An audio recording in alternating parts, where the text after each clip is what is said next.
Buenas con todo. El día de hoy vamos a tratar un autor muy olvidado. A pesar de ser un autor contemporáneo, se le deja de lado, no se le estudia en las facultades ni en las universidades, y si se le menciona se le dice de manera literal.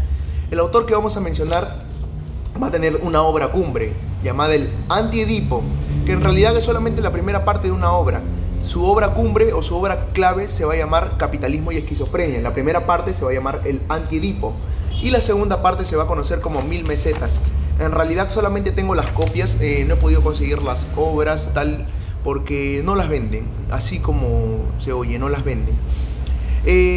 Voy a comentar un poco primero la biografía de estos autores, así de manera general y rápida, y de ahí me voy a abordar en su pensamiento de manera general, tocando los puntos claves para poder tener en cuenta lo más general de su pensamiento.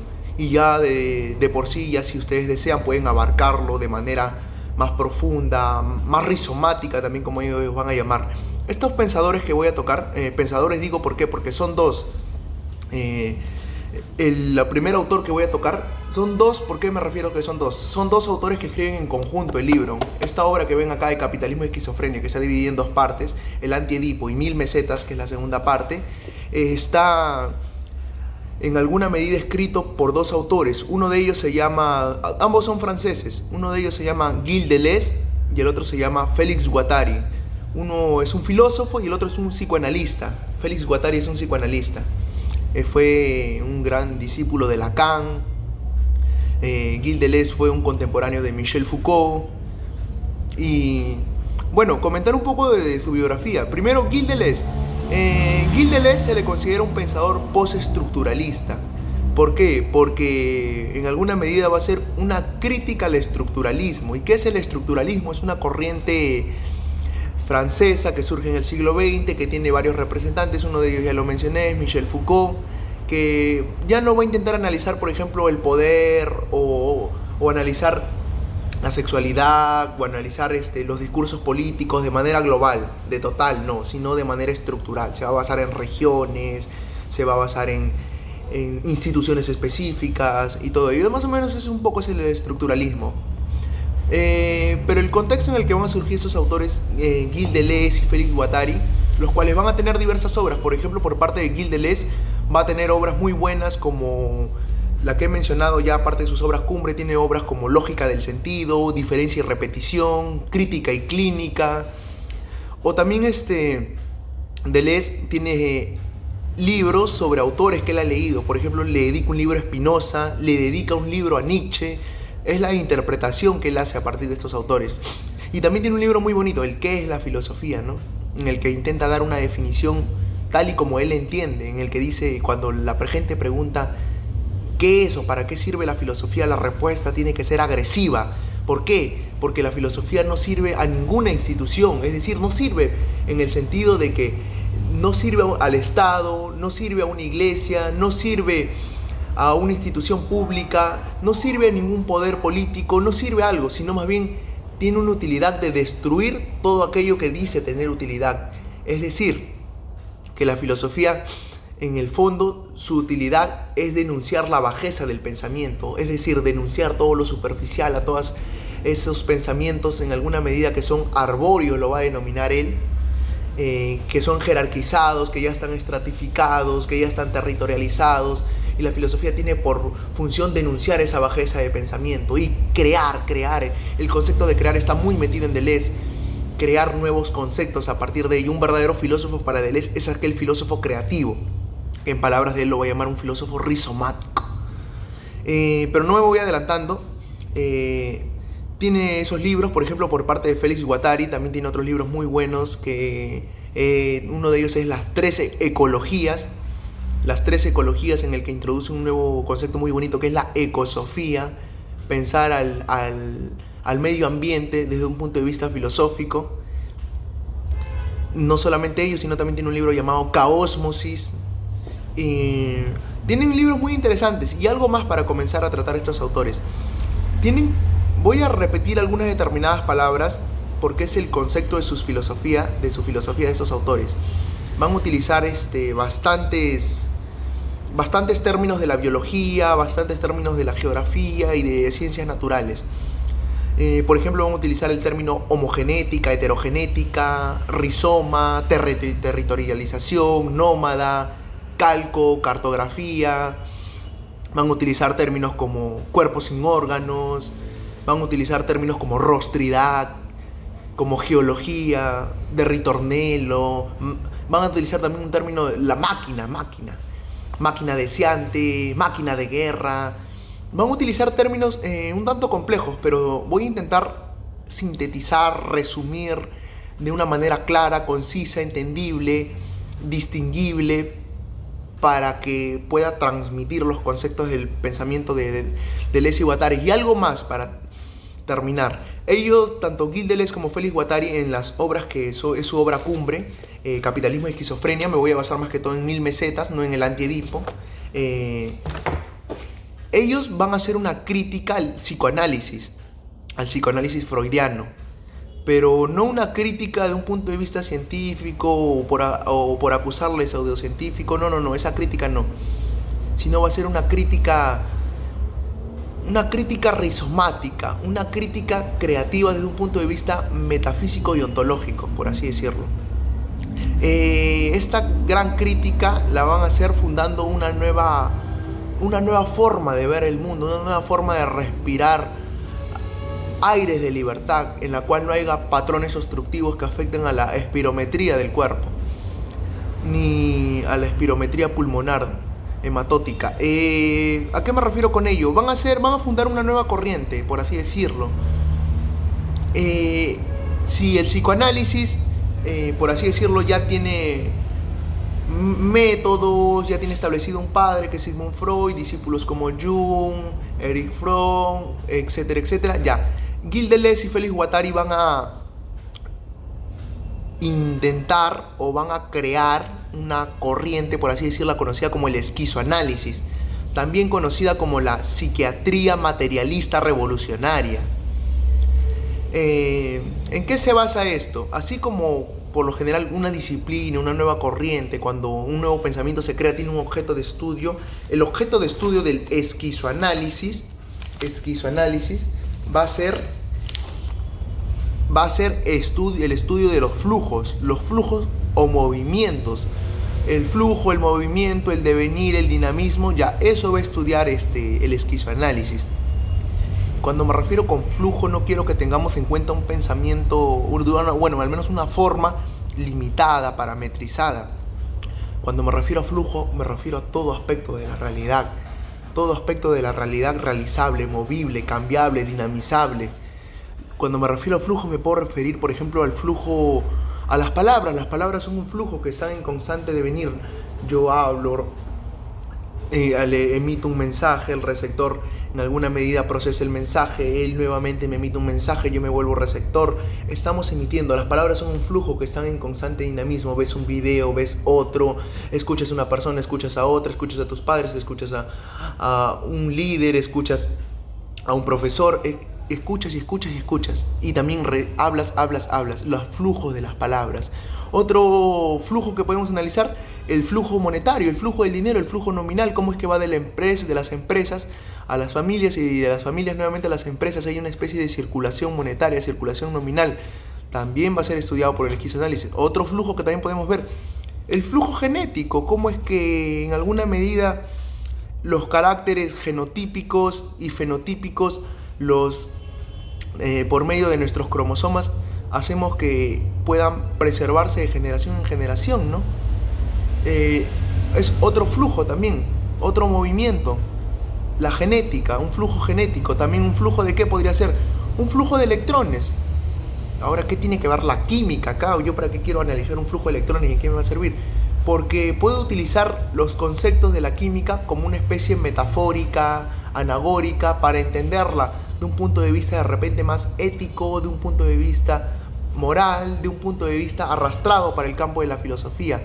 Porque es lo que hace muchas veces la filosofía, como dice Deleuze, no solamente crea conceptos, sino también toma los conceptos y los rizomatiza, es decir, los interpreta de una manera para que pueda originarse, para que pueda proliferarse, para que pueda eclosionarse, visto desde otra perspectiva, desde ámbitos que ninguna otra persona los había visto. Por eso que el esquizoanálisis tiene diversos flujos. de los electrones, flujos del deseo, etc. Una de las preocupaciones de tanto de Deleuze como de Guattari va a ser cómo es que en la época capitalista de hoy en día el hombre siempre a lo largo de la historia ha deseado cosas. ¿Por qué? Porque la base de todo es el deseo. Desde el día en que nacemos siempre deseamos cosas, como diría Schopenhauer. Schopenhauer es un filósofo padre del voluntarismo que decía algo así, mire. Desde el día en que nacemos deseamos cosas, pero siempre estamos deseando, es decir, que en el momento en que conseguimos lo que nuestro deseo quiere, satisfacemos la necesidad, pero de ahí nuevamente queremos satisfacer otra, porque nuevamente surge otro deseo, y así constantemente vivimos en un círculo, en un eterno retorno de dolor y sufrimiento. El deseo en alguna medida siempre es carencia, y la carencia nunca te lleva en alguna medida a ser feliz. Es por eso que la naturaleza del ser humano es ser infeliz, decía Schopenhauer. Pero algo muy interesante es que desde Schopenhauer hasta antes y mucho después de Schopenhauer, se veía el deseo como una especie de carencia, es decir, yo deseo de lo que carezco, yo deseo lo que no tengo, yo deseo lo que no poseo. Sin embargo, Deleuze va a dar una interpretación más espinociana, es decir, se va a basar en el filósofo Spinoza. Deleuze va a decir de que el deseo no es carencia, sino es potencia. ¿Por qué? Porque el deseo te permite conseguir lo que tú deseas, te permite engendrarte en lo que tú deseas, te permite conocer ámbitos que tú de repente no conocías de ti mismo por intentar conseguir aquello que deseas. Es decir, el deseo es potencia de realización. Así lo va a denominar Deleuze. Para Deleuze el deseo ya no va a ser carencia, sino va a ser potencia de llegar a ser algo, potencia de convertirse en algo, potencia de transformarse en algo. Eso va a ser el deseo.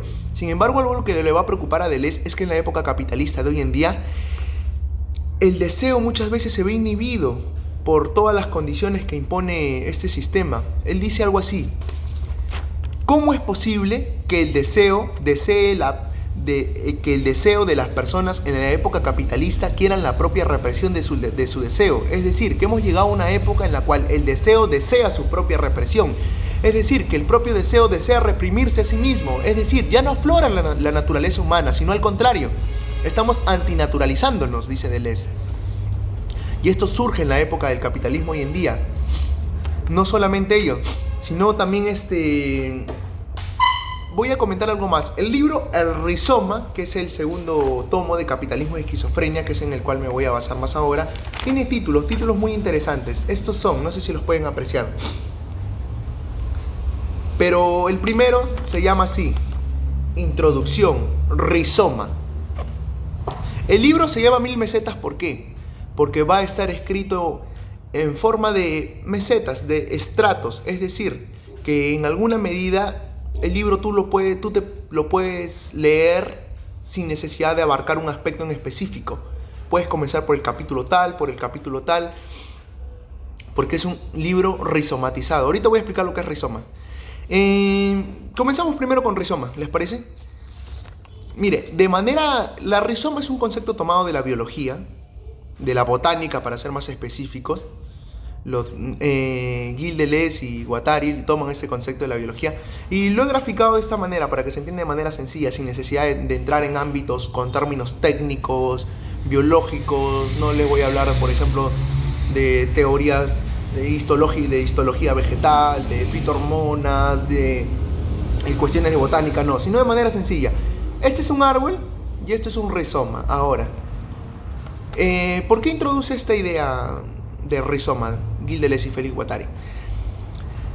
Introducen esta idea, ¿por qué? Porque él dice de que a lo largo de toda la historia y a lo largo del devenir del pensamiento y a lo largo de la realidad, el propio ser humano y todo lo que ha construido lo ha edificado de manera arbórea. Es decir, incluso los propios discursos y los propios pensamientos, incluso las propias formas de ver la vida, los propios prejuicios, incluso todas las cosas que nos rodean, está construida de manera arbórea, es decir, edificada sobre un estrato. Es decir, ya tiene raíces asentadas en un solo lugar. Yo, por ejemplo, no puedo cuestionar un discurso. Por ejemplo, yo voy a una iglesia, no puedo cuestionar el discurso del pastor. ¿Por qué? Porque ya está arborizado, jerarquizado, estratificado. Yo ya no calco ahí, yo ya no puedo cartografiar, ya no puedo cuestionar ello, ya no. ¿Por qué? Porque es un lugar arborizado. Instituciones militares también está arborizado. En los colegios, las instituciones educativas, las universidades. No, tú tienes que citar en normas APA. No, no, no, tú tienes que escribir una monografía, un artículo de esta manera. Ya está arboreizado. En alguna medida ya está jerarquizado, ya tiene una estructura, ya tiene una forma, una morfología, ya tiene una significancia, una semiótica determinada también. Tú ya no puedes cuestionar ello. Así es como hemos vivido y seguimos viviendo, dice Deleuze, en una realidad arboreizada. Para ello él propone el rizoma. ¿Qué es el rizoma? De manera general, como les dije, para no introducirnos en términos de la botánica, el rizoma es un tallo, es un tallo subterráneo. 2, un tallo que crece sus raíces de manera desorbitante, desordenada, desorganizada, en palabras de Deleuze, desterritorializada. Es decir, que no abarca un solo territorio, sino se desborda por medio, los puntitos, estos puntitos por donde va a salir las raíces, se les conoce como nodos. Por los nodos se va a desbordar las raíces, desestratificándose de un lado a otro y va a conectarse con otros rizomas y en alguna medida no va a estar en un solo punto fijo, sino va a ser una intensidad de líneas de fuga, sino va a desestratificarse y desterritorializarse y va a reterritorializar otros territorios. Así es el rizoma nunca está en un punto fijo, sino que siempre está conectándose con otras cosas. Es heterogéneo porque no es un solo rizoma en sí, sino a partir del rizoma se despliegan muchas rizomaticidades. Es decir, que el rizoma, en ejemplo del campo nociológico, es ese pensamiento creativo que nunca está en un solo punto, sino siempre está desbordándose. En el campo de las instituciones públicas nunca obedece las reglas, sino más bien en alguna medida las deconstruye, revoluciona las reglas, crea sus propias reglas. En alguna medida es un gran creador. El rizomático, un pensamiento rizomático, es aquella persona que cuestiona lo que diría su pastor, en alguna persona que sabe que no encaja acá, sabe que este territorio ya está estratificado y él se desestratifica.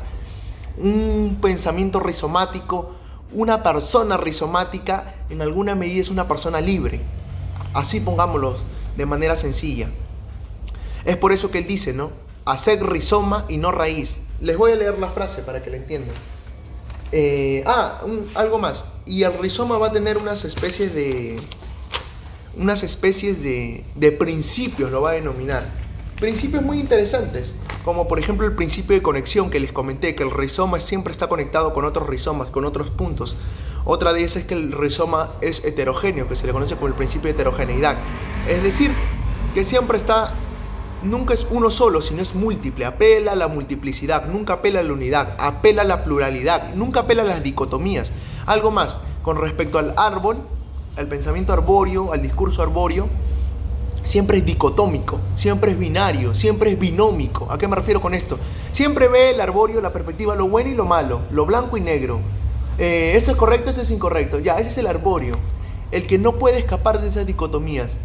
O estás en ese lugar o no lo estás. Ya, en cambio el rizomático no. El rizomático ve diferentes dimensiones, ve diferentes calcos, cartografía su lugar.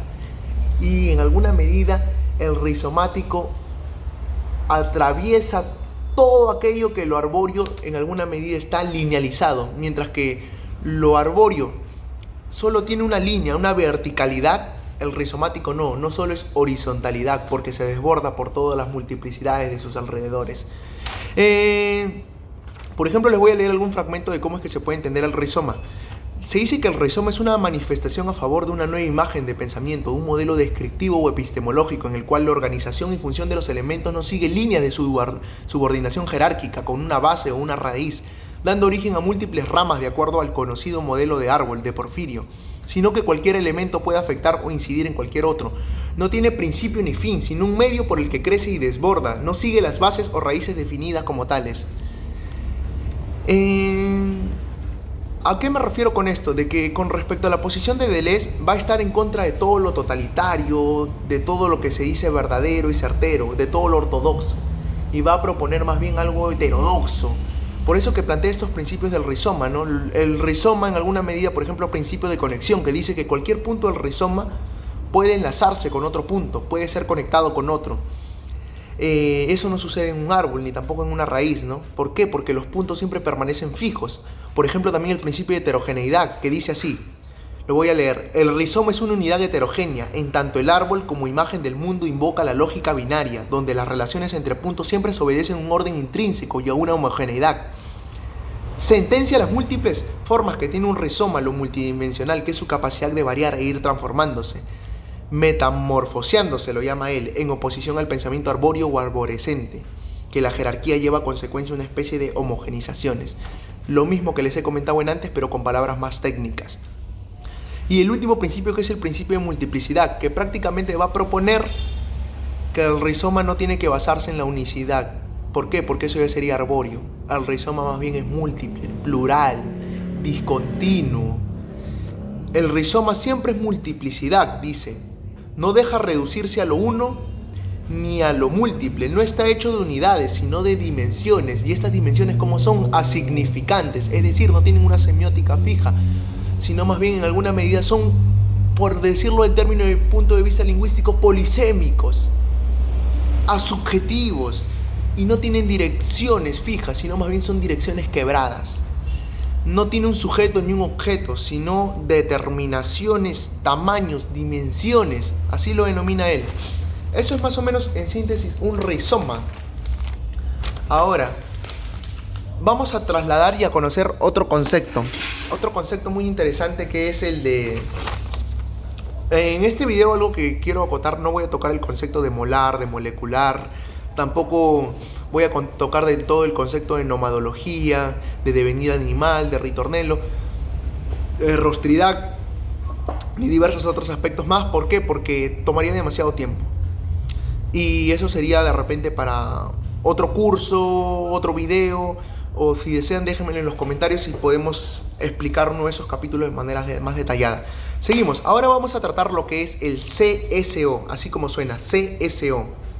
Así como por ejemplo en química hay una fórmula del agua que es H2O, y así todo en química, todos los elementos en química tienen una fórmula. Esta fórmula se da por medio de una especie de sistema conocido como la nomenclatura. No voy a entrar en detallar en ello porque no es química, pero hay diferentes tipos de nomenclatura para detallar el nombre de un determinado compuesto químico.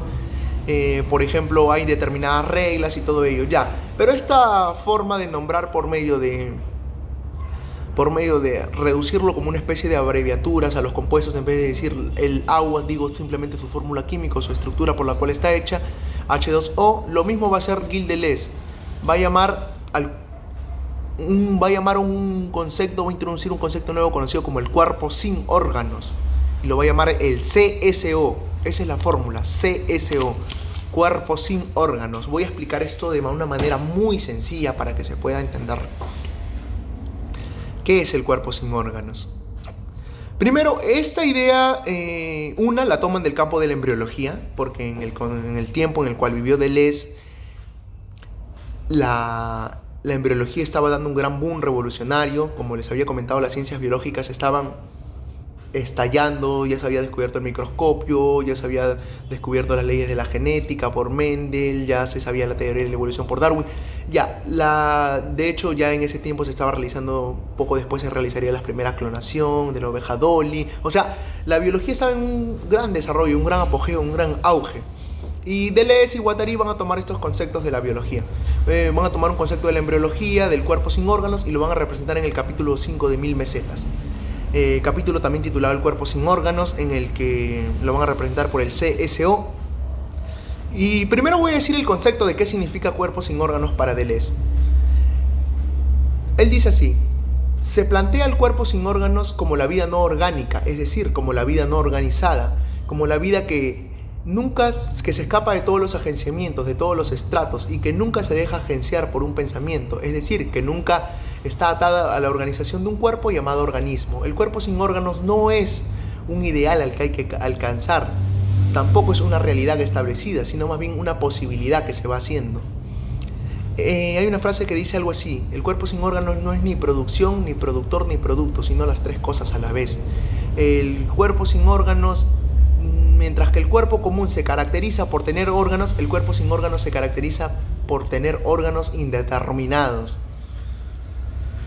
Esta idea de órganos es muy interesante. Por ejemplo, él dice algo así: Encontrar un cuerpo sin órganos es una cuestión de vida o muerte, de juventud o de vejez, de tristeza o de alegría, todo se juega a ese nivel. Ahora, ¿qué es esto del cuerpo sin órganos? Es una idea que la toma de un poeta llamado Artaud. Les voy a decir el poema, aunque de repente no le suene tanto a poema, pero se los voy a comentar. El poema de un tal Artaud, es un poeta de su tiempo, dice así: el cuerpo es el cuerpo y está solo y no necesita órganos, más bien son los organismos los enemigos del cuerpo. El cuerpo nunca es un órgano en sí. No se trata de quemar las cosas, sino más bien las representaciones de las cosas. En el mundo en el que estoy no hay arriba ni abajo, solamente hay la verdad, que es terriblemente cruel, es todo. Ahora, ¿qué quiere decir todo esto que he mencionado? De manera sencilla, lo que decía Artaud con respecto al cuerpo al cuerpo es que no se trata, como les dije, de quemar las cosas, sino las representaciones de las cosas, que muchas veces actuamos bajo nuestras representaciones que creemos, bajo nuestras percepciones que creemos, bajo nuestros prejuicios que creemos, pero nunca vemos más allá de ello. Siempre nos limitamos, nos parametrizamos, siempre vemos bajo una perspectiva, bajo una dimensión, pero nunca nos rizomatizamos, nunca vamos más allá de ello. Y es por ello que muchas veces, por ejemplo en la Edad Media, por mil años, el hombre ha vivido retrasado. Ha vivido retrasado en aspecto científico, ha vivido retrasado en un aspecto nociológico, porque su pensamiento ha sido arbóreo, bajo un solo modelo, bajo una sola ideología, bajo una sola perspectiva de ver el mundo. O sea, prácticamente es una gran crítica a todo aquello que nos rodea: instituciones, sistemas, ideologías, formas de pensar, discursos. A eso me refiero con el cuerpo sin órganos. Por eso que el cuerpo sin órganos no es algo que se crea, sino es algo que se hace. Es más, les voy a leer un poco más o menos cómo es que entendí el cuerpo sin órganos, o el CSO. Deleuze decía de que el cuerpo sin órganos en alguna medida es el cuerpo que se desprende en el movimiento coreográfico, en el sí mismo, modos de ser de la singularidad. Es el cuestionamiento del orden orgánico de la realidad, es el ejercicio, una experimentación inevitable, ya hecha en el momento en que la emprendáis, no hecha en tanto que no la emprendáis. De ningún modo es una noción, un concepto, más bien es una práctica, es un conjunto de prácticas. Es una experimentación radiofónica, biológica, política, pero ya se está en él dormimos, velamos, combatimos, vencemos y somos vencidos. Buscamos nuestro sitio, conocemos nuestras dichas más inauditas y nuestras más fabulosas caídas. Se caracteriza por sustituir la anagnesis por el olvido, la interpretación por la experimentación. Y algo más para comentar. Como les había dicho, el cuerpo sin órganos va a estar relacionado con el campo de la embriología. ¿Por qué? Porque en el capítulo del cuerpo sin órganos de Deleuze, que es el capítulo 5 del libro de 1000 mesetas, acá están, pueden ver, están las mesetas, porque no son capítulos, son mesetas, así lo van a llamar los autores, las mesetas en las cuales van a plantear. Y en la meseta 5 se va a hablar sobre el cuerpo sin órganos. Allí se va a introducir la idea del huevo de Dogón o el huevo tántrico. A ver, ¿qué es esto? A ver. Lo voy a leer y de ahí lo voy a explicar. El cuerpo sin órganos va a decir... Recuerden, por ejemplo, esto, mira. Recuerden de que les había comentado que el deseo para Deleuze es potencia. Es potencia y no carencia. Es por ello que el cuerpo sin órganos también en alguna medida toma la especie de huevo, porque ¿qué es el huevo? El huevo, por ejemplo, de un ave, un pollito. El huevo, en alguna medida, todos los órganos están concentrados, es decir, que ya están allí dentro del huevo, solamente que en alguna medida no están liberados, pero ya los órganos están allí intrínsecamente, introspectivamente, ya están allí dentro del huevo, solamente falta que se salga el cascarón y aflore. Es decir, la realización del huevo, los órganos ya están instituidos, inmiscuidos, ahí ya tienen sus capas ectodérmica, mesodérmica y endodérmica, solamente que falta que se dé el aflote. Pero vamos a ver cómo es que lo entiende Deleuze. Dice, el cuerpo sin órganos es como el huevo de Dogón o el huevo tántrico, lleno, anterior a la extensión del organismo y a la organización de órganos. El cuerpo sin órganos es el huevo, es el medio de intensidad pura, la intensidad cero como principio de producción. Hay una convergencia fundamental entre la ciencia y el mito, la embriología y la mitología, el huevo biológico y el huevo psíquico cósmico. El huevo siempre designa esa realidad intensiva, indiferenciada. El huevo o cuerpo sin órganos no es anterior al organismo, es adyacente a él y no cesa en deshacerse. Así es como define al cuerpo sin órganos, Deleuze. Ahora, el cuerpo sin órganos en alguna medida es esa potencialidad que hacemos cada vez que nos revelamos, cada vez que en alguna medida decidimos ser nosotros, cada vez que en alguna medida revolucionamos, desagenciamos y desterritorializamos, en la que destruimos aquellas molaridades y molecularidades que están a nuestro alrededor. Aquellos momentos en los cuales decidimos partir, nomadizar de un territorio. Para Deleuze el concepto de nómada no es el hecho de escapar de un lugar a otro, sino es el hecho de emigrar buscando nuevas perspectivas, nuevos horizontes. El pensamiento tiene que ser nómada, no solamente rizomático, sino también tiene que ser nómada por el hecho de no estar agenciado en un solo punto. Otro aspecto que también va a tocar Deleuze es el concepto de rostridad. Esto del rostridad es muy interesante, también no lo voy a tocar, pero así de manera general lo digo. Para Deleuze, por ejemplo, cuando uno comunica por medio del lenguaje, pero el lenguaje es muy ambiguo y se presta a diversas interpretaciones, diversas hermenéuticas. Pero en cambio, el rostro comunica lo que no puede comunicar el lenguaje, es decir, que el rostro es otra forma de comunicar. Lo primero que vemos al otro siempre es el rostro, y el rostro siempre se refleja miles de semióticas asignificantes. Él lo va a llamar una especie de rostrificación rostrificable del rostro. Esta especie de rostridad, por ejemplo, se va a dar... Por ejemplo, yo ahorita puedo estar emocionado comunicando el tema, pero a la vez también puedo tener alegría, pero a la vez también puedo tener en alguna medida inconscientemente tristeza por un recuerdo pasado de que de repente no pude entenderlo ese tema al principio, pero ahora sí ya lo entiendo. O sea, se mezcla un sinfín de sensaciones y esas sensaciones son reflejadas en un rostro. Y el rostro es una semiótica significante, pero a la vez asignificante, es decir, paradójica. ¿Por qué? Porque me refleja miles de cosas. Puedo representar ahorita el rostro de un joven, pero también de un niño interior que quiere salir a flote y quiere preguntar muchas cosas. Pero también el de repente de una persona anciana que ya ha leído mucho, ya tiene una vida acabada, concluida, desgastada. O sea, el rostro refleja demasiadas cosas. Es por eso que le dedico un capítulo a la rostridad. Y para poder culminar, el pensamiento de Deleuze y Guattari es un pensamiento que nos invita a la creatividad, nos invita a la rizomaticidad, nos invita a la desorganización. Por ejemplo, algo último para tomar, había un sociólogo llamado Emil Durkheim que veía la sociedad como un organismo gigante y en la cual cada una de las instituciones públicas cumplía un diferente rol. Por ejemplo, en el caso, los militares vendrían a ser como el sistema inmunológico que nos va a defender. Por ejemplo, el Estado vendría a ser como el corazón. Y así, lo veía desde una perspectiva corpórea. Y a esa perspectiva corpórea también la va a tomar Deleuze.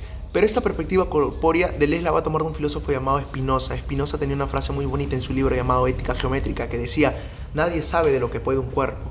Spinoza ya no ve el cuerpo tanto como una carencia, sino como una potencia. Dice así: nadie sabe lo que puede un cuerpo. Nadie sabe hasta que se intenta, hasta que se usa el cuerpo como herramienta y territorio. Nadie sabe lo que puede hasta que el miedo afuera deja flotar la carne, aligera el peso. Cuerpo, arma, amor. Cuerpo, guerra cotidiana. Campo de sobrevivencia. Me vivo y me sobrevivo. Me acojo en toda mi atrocidad. Es decir, que hay una aceptación del cuerpo y no más bien un desprecio de él. El tema del cuerpo es muy poco tocado en la filosofía y se ha visto a lo largo de la historia más bien como un desprecio. Y al cuerpo es algo que se le tiene que tener como prioridad, porque el cuerpo es algo con lo que se vive y se muere. El cuerpo es algo con lo que se está, con lo que nos acompaña en todo instante. El cuerpo, la corporeidad misma, lo corporizable, es el cuerpo con lo que se comunica. Cuando yo agarro y quiero decir una idea, la digo con el cuerpo, no solamente con palabras, no solamente con expresiones, la digo con la totalidad de mi cuerpo. Mi cuerpo comunica, mi cuerpo expresa, mi cuerpo habla, mi cuerpo en alguna medida es cuerpo haciéndose cuerpo en el momento que está intentando hacer algo, es decir, potencializarse, en palabras de Deleuze. La importancia del cuerpo es algo muy interesante porque va a repercutir en pensar mejor, actuar mejor, vivir mejor y, en otras palabras, tener una existencia más vigorosa, más vital, más revigorizante, más rizomatizante. Es por ello que quiero culminar este autor invitándolos a que puedan leer el libro de Deleuze y Guattari, Capitalismo y Esquizofrenia. Y como referencias, si tienen alguna duda, déjenme en los comentarios. Eso es todo.